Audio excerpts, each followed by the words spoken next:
Morning, everyone. This is Sean Butner with Start Your Day with the High Performance Coach, where we help you find and set your day in some type of high performance principle to get you going, help you achieve your goals and dreams even quicker, and find more joy, growth, and impact in your communities as we go forward. So today I was thinking we should talk a little bit about how to lead with more excellence, because if you take a look around, I think you could agree that we need a lot greater leadership in our general society. It's You can't watch the news, and it doesn't matter how you feel politically, but there's a lot of people that are not adopting leadership mindsets that really should be, because we would be in a much better place than we are. So if you're joining me for the first time, or again, say hi below where you're from. I'd love to shout out to you while we're doing this live show, and we'll just get right into it. So if you have ever asked the question, how can I lead more effectively, more efficiently, with more excellence? I think it's a really awesome question, and it's one in my career that had served me and still serves me pretty well, which is to say, how can I inspire other people? How can you, really rally people around an idea or cause to make the changes that you need in your organizations? Maybe it's your family. Maybe how do you lead your kids into participating and keeping the house maintained? Or how do you lead your spouse to a better relationship than you already have? There's so many different areas. Leadership usually is either like civil leadership, we think, or we think in an organization, but it's very personal too in your friends and family. So it's super, super important. And, it can be really hard to lead in today's world, because if you speak your mind at the wrong time, you're going to get shouted down. You might get harassed online. You might actually get into a physical altercation. There's tons and tons of examples in the media of this happening. I think that might be a little bit more exaggerated, because that triggers some primal stuff in the back of our brain. But it still does happen too. So, we're leading ourselves into a very, very dark and violent place here in the United States, I think. So how do we stop that? Well, it's just basic tenets of good leadership. If you've ever had a good leader in your career, in your job, then you know the difference between someone that's really good and listens and, has your back, and you feel comfortable to be fully in your potential, or someone that is terrible, that is only in it to advance their own career at your cost. I'm sure you've encountered those folks. So what's the difference between that? First, there's an intentionality to lead, right? And I think we've lost that in a lot of different areas of our lives. So hence this video. So, just getting into that question, how do I intend to lead today? How do I intend to lead this week? My work, family, causes and missions and purposes, community organizations that you volunteer at, churches, things of that nature. How do you intend to lead and inspire people to be better, right? And that's the key idea and belief, is with all these four things that I'll discuss here coming up. If we can have with the goal of people to be better at their jobs, be better to each other, be better to the example that they're setting to one another, then I think we'll be on the right path. And I realize, this is not going to significantly change everything, but just changing a little bit in your life and getting a little bit better at this in your life, I think you'll see results, and that'll ripple out. So that's the whole thinking behind there. But I have no vision of grandeur that it's anything more than that. But if we can get you to lead a little bit more, with a little bit more heart, with a little bit more sensitivity, I guess. Maybe that's a bad word to use. But I think it'll ultimately help us move forward. So the first idea for leading more effectively is to adopt the role model mindset, right? It's, role model, like, how would you like to be treated? treat others in that same way. We all hear that growing up. You treat others as you'd like to be treated. But it's really, I think that phrase is about role modeling. It's instead of getting so angry that you mindlessly yell at people at a store, or you mindlessly yell at people eating out on the street for not supporting your thing. It just think like how would you rather would have liked to be engaged in that, in that particular circumstance if the roles were reversed. This idea of adopting other people's perspectives and being like, oh, okay, like I'm breaking the rules. They're telling me that I need to leave because I'm breaking the rules. Like, okay, like I'm an adult. I'll go either, comply or I'll leave. Not a big deal, right? But people get so caught up in the anger of that. Or there's that instance in D.C. with the couple getting shouted down because they didn't do like the Black Lives Matter fist thing, right?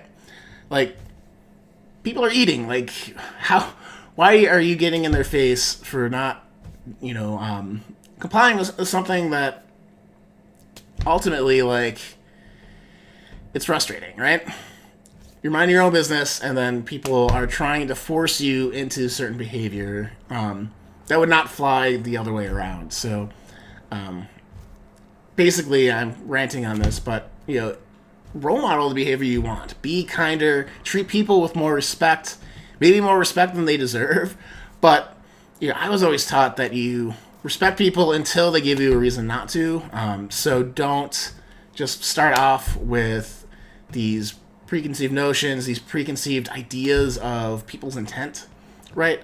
When you're like, oh, they intended to do this. Anytime anyone says that, it's trying to paint them as another, and that's poor leadership, right? You need to be able to call that out where you don't know people's intentions. You have to find out. You have to ask questions. You have to be patient, and we need a lot more of that patience. So, all right, first point done. Second point is to be more calm and less super reactive, right? It's okay to respond to things going on. It's not okay to be set off to where, you go and you want to fight people. And I'm noticing more and more of this willingness to physically confront people out in the world, and that's not awesome. And if you think of the best leaders that we've had here in the United States in business and whatnot, it comes down to, like, when the times get really stressful, not being overtaken by being able to have a rational mind and think things through will serve everyone much, much more. So how do you get that sense of calm during your day? How are you taking care of yourself? How are you handling stress? There's a lot of stress going on, and if you don't have an outlet to work it out in your body, you don't have an outlet to express it through art or to just vent, get a journal, write it all down. Like, that will help you find your center as you go out in the world, as you go and lead people. And people respond to that. People look to the people that are not freaking the heck out, right?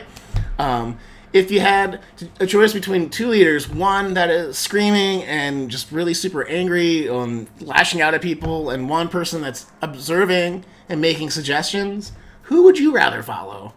I would do the calm guy, because that guy is probably going to have a better, more thought out response than the guy that's, blown up. So, second point, be calm and not super reactive to lead more effectively. Hey, Brittany, how's it going? Glad that you're here. Okay, third point on leading more effectively, and that's just to build deeper relationships, right? This has kind of been a through point through the last 2 points, but understanding people, understanding and listening to people, understanding and connecting with people. I think as much as the internet has allowed us to communicate more, it's caused the quality of connection to decrease, right? So how do you connect your heart with somebody else's? Now, that's a really weird phrase that I don't usually use, but it's true, though. How do you show people you care? How do you show people that, hey, I don't maybe understand how you got there, but I think your point's still valid, right? And you want to offer that and then expect that in return. And if you don't get it, then you can make some decisions. But that ability to say, like, hey, I don't know how this person's lived their life, but I can ask questions, I can observe, I can try to just connect on things that all human beings experience, like food. You can connect on, family. Everyone has a family of some sort, dysfunctional or not. We all have people that we care for in our lives. We all have hobbies. We all have things that, fill us up. We all have organizations that we like. So how can you connect with people a little bit more personally, right? And, one of the big tricks in corporate America has been, so many people are just down to business, but how do you learn more about the people so you have that relationship? So when things get tough, or you have to say, hey, I don't agree with that, you have some of that like social capital to say, hey, like, I respect you, but I think we might need to work on this a bit more. Or, hey, I don't think this is right.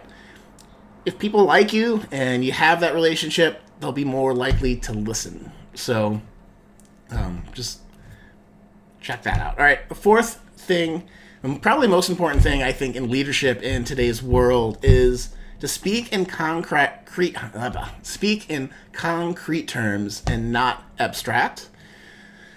You take a look at so much of the political vitriol out there. You have people labeling the left. You have people labeling the right. You have people, labeling Republicans and Democrats.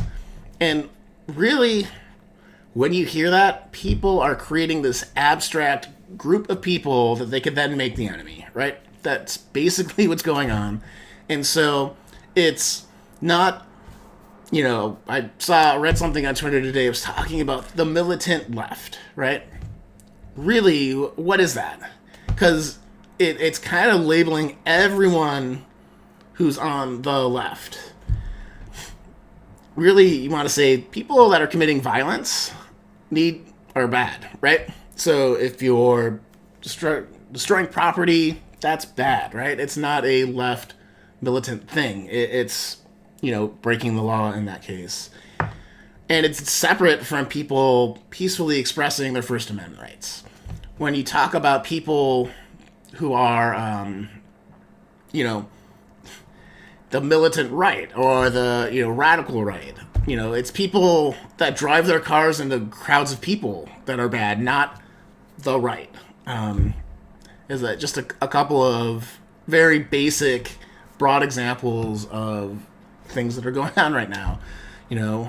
So we need people to de-escalate. We need people to not commit violence. If we can take care of the people that are violent across the board, I think it'll be a lot less intense moving forward. So, but it's super important to call out the behaviors and not attribute it to an abstract group or an abstract idea.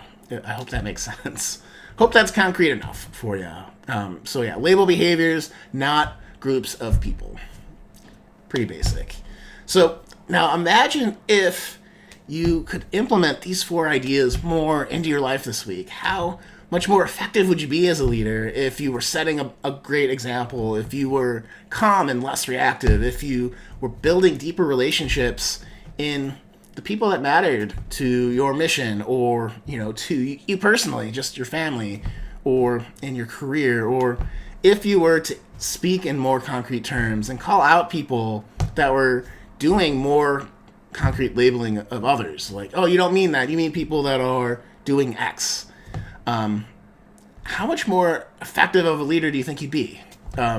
So I'd say you would probably be kinder, you probably would be more thoughtful, and you'd be a more positive leader and that people would look up to. So that's the whole goal of this video today. I hope this helps.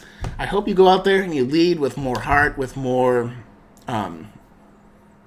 effectiveness, with more hope.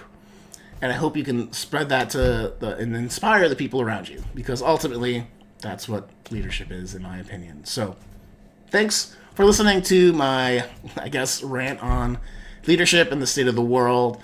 I do appreciate it. I hope you found it valuable. I hope you found some of these points valuable that you can then implement in your week this week. And we'll see you guys tomorrow. Take care.